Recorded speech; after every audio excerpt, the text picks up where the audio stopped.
में वो जो मैथ का प्रोसेस होता है अलजेब्रा, उसमें फार्मूला होता है, यानी एक उसूल बता दिया जाता है, सारा मैथ उसी पर हो जाता है। जैसे a plus B whole square A square plus 2b plus B square एक फार्मूला होता है। तो मैंने आपको पहला उसूल बताया कि जिस मजहब में अपने खुदा के साथ उसका रिलेशन अच्छा होता है वो मजहब अच्छा होता है। अब हिंदू धर्म को मैंने देख लिया कि अगर कोई आदमी अपने दुर्गा माँ से ताल्लुक कायम करना चाहे तो उनको पूरा 11 महीना इंतजार करना पड़ेगा। वो एक मखसूस टाइम है, 4-5 दिन साल का होता है। उसी वक्त पंडाल की जाती है, प्रतिमा को लाया जाता है, सारे हिंदू भाई जाकर वहां पूजा देते हैं, अपने माँ से जो करते हैं। लेकिन सारा मजहब को देख लो, ईसाई भी हफ्ता में एक दिन इतवार के दिन अपना गिरजा में जाते हैं, अपने खुदा से मुलाकात करते हैं। लेकिन मेरा मुस्तफा का क्या दयन देखो, उनका रहम करम देखो कि क्या धर्म लाया है कि जहां हमारे दिगर मजहब के भाई को अपने खुदाओं से, अपने देव देवी से मुलाकात करने के लिए 1 साल का इंतजार करना पड़ता है।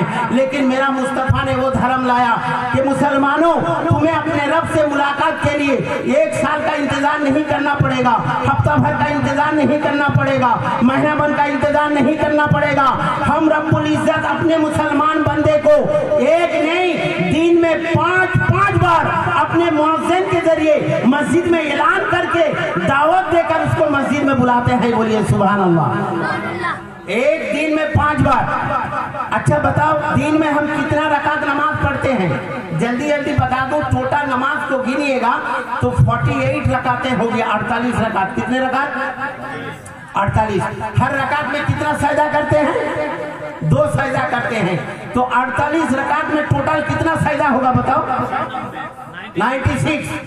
तो मेरा रब कहता है कि देखो मुसलमानों, मेरे बंदे, तुम्हें खुश होना चाहिए। जहां हिंदू मजहब में, दीगर मजहब में अपने खुदा से, अपने देव देवी से, अपने बाबाओं से मुलाकात करने के लिए उनको 1 साल का इंतजार करना पड़ता है।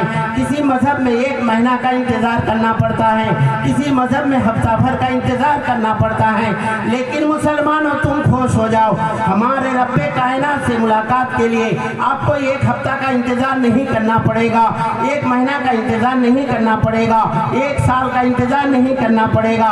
हर दिन में मेरा खुदा तुम्हें मस्जिद में 5 टाइम बुलाकर 48 रकात नमाज पढ़वाता है। हर रकात में 2-2 सजदा होता है और इंसान सबसे ज्यादा अल्लाह का करीब उस वक्त होता है।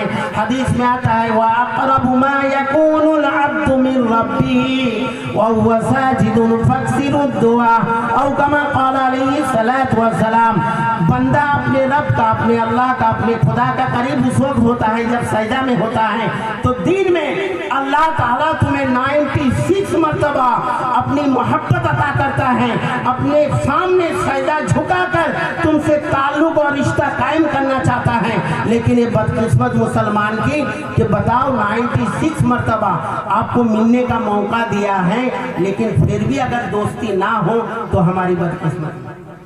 अरे बात समझ में आ रही कि नहीं आ रही? अच्छा बताओ, एक दोस्त से आपकी मुलाकात साल में 1 मर्तबा होती है, लेकिन एक दोस्त है जो रोजाना मिलते रहते हैं, तो जाहिर सी बात है जिससे रोजाना मिलेंगे उसी से ताल्लुक अच्छा होगा कि नहीं होगा? अच्छा होगा। तो जहां 1 साल में मिलता है, मेरा रब 96 मर्तबा तुम्हारा करीब आता है, लेकिन बदकिस्मती है कि अब भी अपने रब से दोस्ती नहीं है। बात समझ में आ रही? मोहतरम बुजुर्गों, दोस्तों, अब इस्लाम की 2 खुसूसियत मैंने बताई। एक इब्तिदाई सलाम का नज़्म, दूसरी खुसूसियत कि अपने रब से इतनी ताल्लुकात, मोहब्बत कैसे पैदा हो। नंबर 3, इसको थोड़ा इंपॉर्टेंट से समझो। मुसलमान आज इससे बहुत पीछे हैं। अच्छा, आपके गांव में कुछ पढ़े लिखे आदमी होंगे कि नहीं होंगे? अरे हैं कि नहीं है?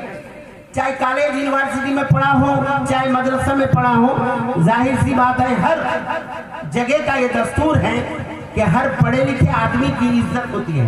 होती कि नहीं होती?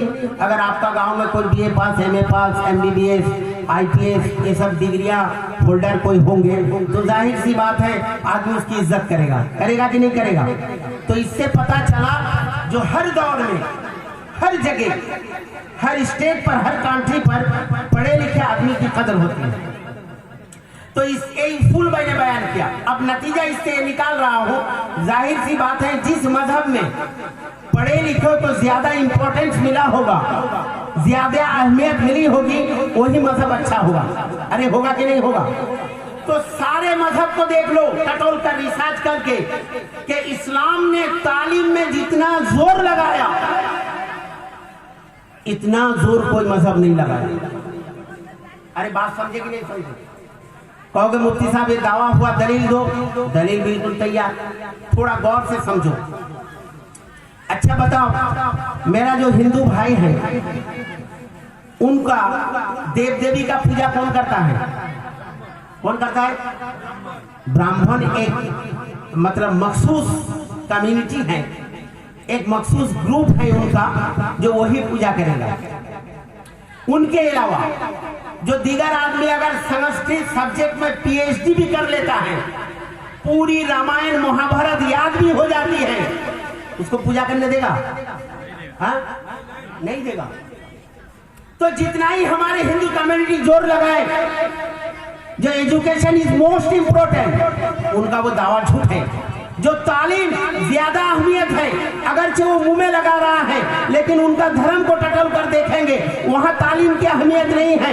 एक बामून का घर का लड़का बामून, अगर संस्कृत में ओ आ बोलना भी नहीं आता है, अगर संस्कृत अल्फाबेट से वो सनक नहीं है, अगर वो जानता भी नहीं है, फिर भी खाता देखकर मंत्र पड़ेगा, लेकिन पूजा वही करेगा। लेकिन एक आदिवासी आदमी, वो भी हिंदू है, वो अगर संस्कृत सब्जेक्ट में पीएचडी भी कर लेता है, एमए भी कर लेता है, रिसर्च भी कर लेता है, पूरी रामायण याद कर लेता है।